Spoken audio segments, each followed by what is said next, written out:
Morjesta taas kaikille. Pitkästä aikaa vähän videota ulos. Siitä on oikeastaan enemmän jo melkein lähemmäksi viikko, kun viimeksi sain videon tehtyä. No, näitä voi sattua välillä. Tässä on itse asiassa aika paljon kerennyt tapahtumaan siihen nähden, että viikko on hujahtanut. Ja lähdetään nyt siitä ihan ensin alkuun, että viimeksi kun mä olin matkalla Sodankylän ja Serkun luokse, niin se reissu meni ihan jees. Me tavattiin Vesan kanssa ja vietin siinä pari päivää heidän pihalla. Rupateltiin, katsottiin leffoja, syötiin, käytiin saunomassa. Ja Sodankylässä ei oikeastaan mitään ihmeellistä sen puoleen tapahtunut, mutta sieltä lähtiessä olikin sitten vähän mielenkiintoisempi tapaus. Mä lähdin Sodankylästä ajamaan kohti Saariselkää, eli pohjoiseen Suomen päin. Ja siinä puolessa välissä matkaa, kun mulla oli GPS näyttämässä koko matkalle, että juu, tätä vaan ajellaan suoraan, ei mitään ongelmia, niin ihan 1-2. Mun GPS näyttääkin, kun en ollut kattonut vähän aikaa, että mihin ollaan menossa, niin GPS yhtäkkiä näyttääkin, että hei, käännös tosta oikealle. Mä katon nyt oikealle, siis tonne. Joo, mä sinne. Mä ajattelin, okei, mä oon varmaan missannut jonkun risteyksen, mä käännän tosta oikealle ja painelen jostakin padon ylitte ja keskelle metikköä. Ja ihmettelen siellä keskellä metikköä, että hetkinen nyt seis. Otetaan stoppi tähän. Mihin me ollaan menossa? Ja mä katson GPS, että se oli viemässä mua kirjaimellisesti vaan sinne metikköön tielle. Ihan vaan tehdäkseni siellä U-käännöksiä ja palatakseni tismalleen samalle tielle, mistä mä olin lähtenyt jo muutenkin menemään. Miksi? GPS oli varmaan vaan todennut, että sucker, sainpaa sut ajamaan 10 kilometriä metikköön. Mä ajattelin, että fuck that, mä jään tähän. Mä vedän auton parkkiin, kun hiljainen paikka keskellä metikköä. Ei oikeastaan mikään käynyt huonosti ja päinvastoin. Se oli itse asiassa hauska tilanne, koska mä sain päähäni siinä sitten katteltoni vähän aikaa kavereiden live-striimejä, että kokeillaan muuten ihan piruuttaan, että mihin asti Suomen 4G-verkko oikeesti pystyy. Tietokoneet päälle ja kamat levälle ja ei mitään, tästä kokeillaan live-striimiä päälle ja maybe it's fine. Maybe it's fine. We'll be fine. We'll be totally fine here. Mites toimii? Ei, tähän toimii hyvin. Sinne itse asiassa tuli katsojia katsomaan. Mä sain siinä sitten idean, että mä kokeilen jotain ihan huikeen tyhmää tai hauskaa. Pistin semmosen, että mä vedin autosta valot pois, kaikkialta valot pois, ainoastaan tietokoneen näytöt oli päällä ja sitten valvontakameroiden infrapuna eli yönäkövälineet, ne oli päällä. Ja väki tuli katsomaan, että hetkinen nyt, mikäs tää oikein on, että onks tää joku peli vai onks tää joku talo vai mikä tää on?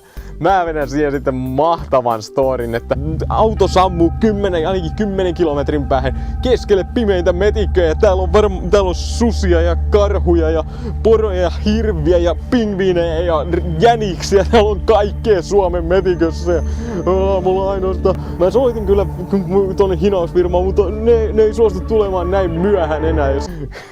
Kauhe. Se oli niinku jotain oikeesti kauhuelokuva tallennetta koko se setti. Ja porukkaa tulee ja menee ja katsoo ja kommentoi ja nauraa ja osaat ihan tosissaan koko jutun, että ei oo todellista, hei soita nyt johonkin hätäkeskukseen tai jonnekin naurussa pidättelemistä. Sinne sitten kun heittelin muutamia tämmösiä peläytyksiä vähän väliä ja kaikkea, niin se oli aika hulvatonta. Palataan taas näihin meidän ajankohtaisiin aiheisiin. Eli Sodankylän jälkeen pääsin Saariselälle. Olin täällä itse asiassa jo viikko takaperin maanantaina ja tiistaina, tai sunnuntaina, maanantaina ja tiistaina. Mä laitoin autoa lähinnä kuntoon, että kaikkia pieniä viimefiksauksia hyllyjen, kaappien ovia säätelin. Sitten yhtenä iltana mä huomaan, että hetkinen seis. Mikä ihme vinkuva ääni täällä kuuluu ja totesin, että se lähtee lämmittimestä, lämpöpuhaltimesta. Parempi ehkä alkaa selvittämään, mikä siinä voisi olla ongelmana. Missä on lähin autokorjaamo tai karavan korjaamo.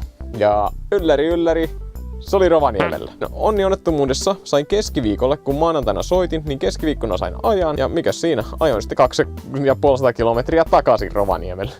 Mitäs pienistä?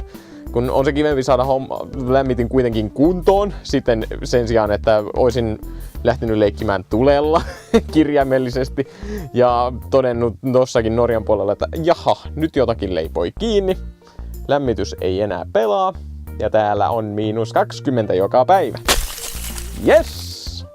Okei, kävi niin, että sitä ei saatu ihan keskiviikkona vielä valmiiksi ja ne tarjosi mulle, että jos sä jäät tuohon meidän hallin nurkalle, että pistät siihen vaan auton parkkiin ja otat meidän töpselistä virtaa, että se on ihan meidän piikki ja kaikki näin. Mä sitten, no mutta tämähän on kiva, että oli tarkoitus muutenkin, että mä kävisin sitten vaikka huomenna vielä kuvaamassa Rovaniemellä lennokilla tai kuvauskopterilla tai jotakin muuten. Ja tässä kohtaa itse asiassa tää myyjä ja omistaja, ketkä siinä oli, niin ne molemmat katsomaan toisiaan silleen, että onko sulla kuvauskopteri vai? Joo, se on semmonen, kun mä harrastan sitä nykyään ja tykkään ottaa paljon ilmakuvaa ja tämmöstä. Ne kysyi sitten, että no mutta mehän ollaan mietitty, että jos tästä saisi tehtyä vähän jonkun semmoisen ilmasta otettu, niin paljonko se kustantaista?